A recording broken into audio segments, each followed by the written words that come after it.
everyone, Katrina here, and today I'm going to show you how to apply cross product to find torque. Definitely subscribe for more videos and watch to the end for the full example. So my previous video, I talked all about cross product.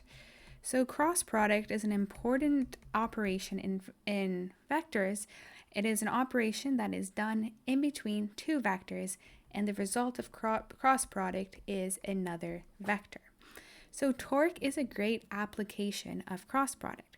So I'm going to show you what the equation is for torque. So we usually denote torque with this capital cursive T, and it's a vector, so we have our vector hat.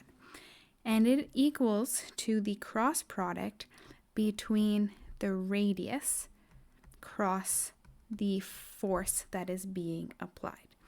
So say, for example, we have, I'll draw you out a bit of a problem.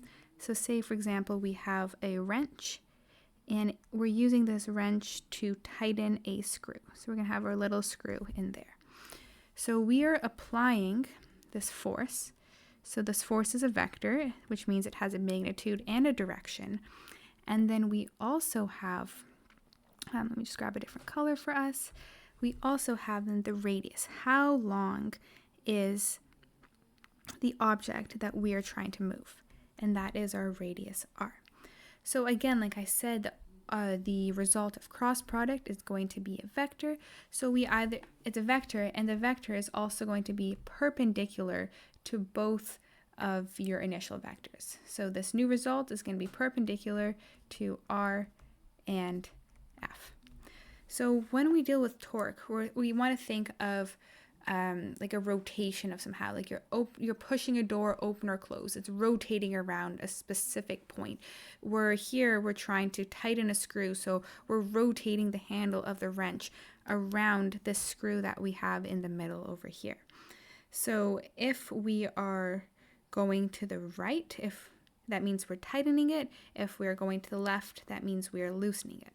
So the other way we can think about that is if we're going right, then we're going into the page, and that's going to tighten it. And if we are going left, that means we are going out of the page, and we're going to loosen it. So this is where the right hand rule also comes in. But sometimes we want to know what is the magnitude of torque, not just what the vector is. So we can find the magnitude of torque by using our other result from cross product. It would equal to the magnitude of the radius times the magnitude of our force sine theta, where theta is the angle that's between our two vectors. Okay, and just so you know, sine of 90 degrees equals to max torque. Because if you think about our sine equation, it looks something like this. It's our periodic equation that at 90 degrees, our sine equation equals to 1. And so if we're multiplying 1 by this absolute value of r times f, then we're going to have the biggest value possible, because every other value on our sine function is going to be below 1, which would result in a lower overall torque. So this is just like a fun way how we can relate our knowledge from trig to our new knowledge that we're acquiring from vectors. So let's try an example so we can use the torque equation in action and see. So we're going to go into an example here, and we're going to start with considering pushing a door. So we're going to say that we're going to push the door with a 25 newtons of force, and we're going to be pushing 35 centimeters away from the hinge. So we have to know how far from that kind of point of rotation we're pushing from. And lastly, we're pushing at an angle of 75 degrees. So the question here is we want to find what is the magnitude of the torque.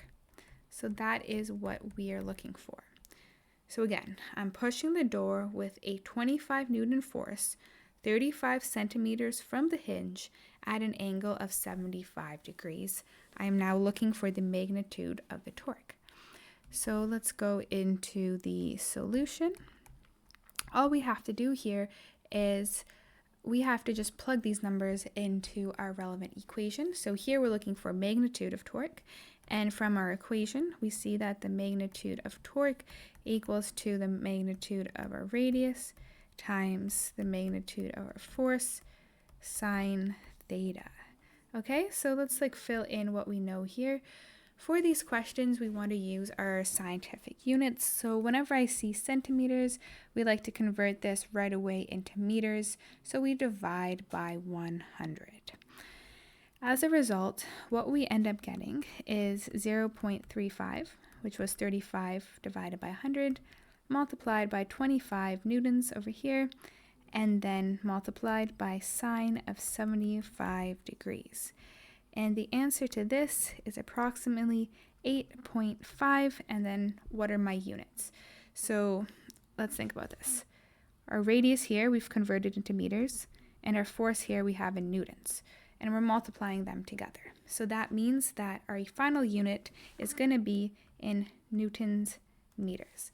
So 8.5 Newton meters is the magnitude of the torque for this question. I hope you enjoyed this video. If you need more information about cross product, definitely check out my earlier video where I go into the full derivation of everything cross product related, and definitely check out more of my videos on calculus and vectors. I look forward to seeing you next time.